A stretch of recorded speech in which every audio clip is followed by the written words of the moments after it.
copy trading update, tingnan natin if kumita ba tayo or nalugi ba. Hi guys, my name is Andrew Flores. I make videos about money. So sa mga hindi nag-aalam kung ano yung copy trading, basically instead of you that will do the trading, yung buying, selling, research, pag-monitor, you will choose an expert trader who will do it for you. So kung kikita si trader, kikita ka din. But if malugi si trader, malugi ka din. So that is copy trading. And sa last video ko, I taught on how to create a copy trading account in XM, which is ito yung video ko. So if you want to learn how to create an account, how to copy trade, check this video out first. But if nakita mo na yan, this is basically a part 2 or an update of that video. Alright, sige, so let's check out kumusta yung copy trading ko in 3, 2, 1. Alright, so nandito na po tayo sa ating dashboard sa XM. So punta tayo ulit sa copy trading. And then tingnan natin yung portfolio or history natin kung ano nangyari sa past trade natin. Okay? So since hindi na po siya active, nandito po siya sa history, which is this one. Okay? So again, ito po yung trader ko, si Puppet Master Gold. And then nag-invest ako sa kanya ng $100. Okay? And I started last November 15 and nag-end po siya ng automatic last December 4. Okay? Kasi nag-set po ako ng take profit ng $50. So if kumita ako ng $50, that trade will automatically stop for me. And I also set a stop loss, which is kung malugi ako ng $50, the trade will also automatically stop. So the reason why I added a take profit and a stop loss, it's because so that I won't need to monitor it. So I highly recommend that you do that as well. Depende na yan sa'yo kung magkano yung take profit price nyo at yung stop loss price. Okay? So ito yung total kita ko. It is $49.64.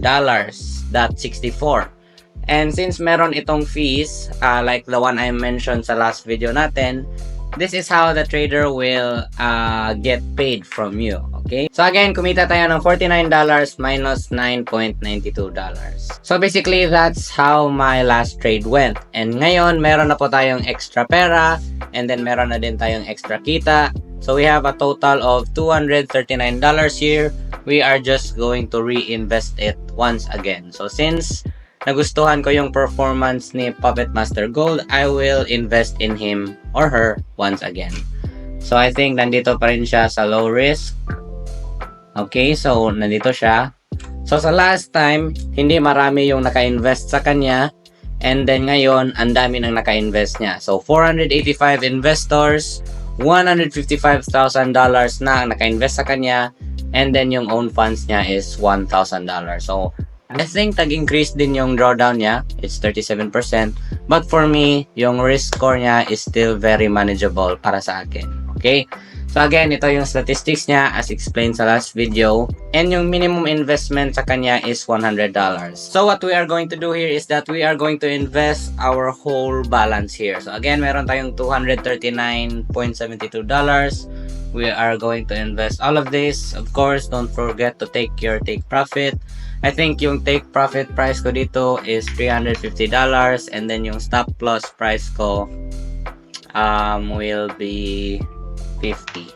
So ganyan lang, just like what I did last time, but this time mas mataas yung take profit na trigger ko. Okay, so ito na po, final na. We're going to invest $239. Take profit is $350 and then yung stop loss amount is $50. So copy. It has given a notification that successful na po yung pag-copy trade natin.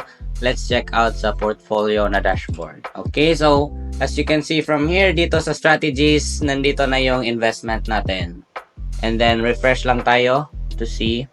So it's official, nandito na yung trading strategy natin or yung copy trade.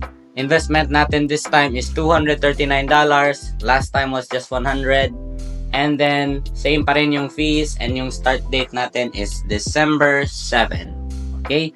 So, that is our XM update so far. If you want another update, let me know in the comment section.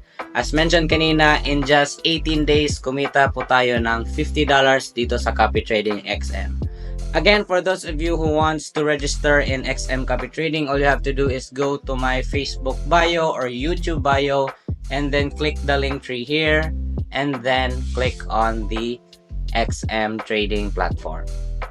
And if you want to join my Telegram group where you want to ask questions or just share your trades there, join here in my Telegram group. Alright, so I hope you like this video. Again, let me know in the comment section if you have any thoughts or questions, and I'll happily answer them. So expect an update from me soon, also on my short videos on Facebook and on TikTok.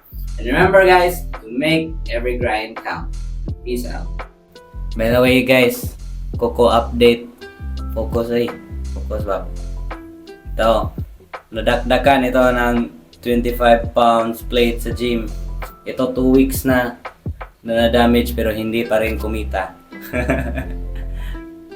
Bye!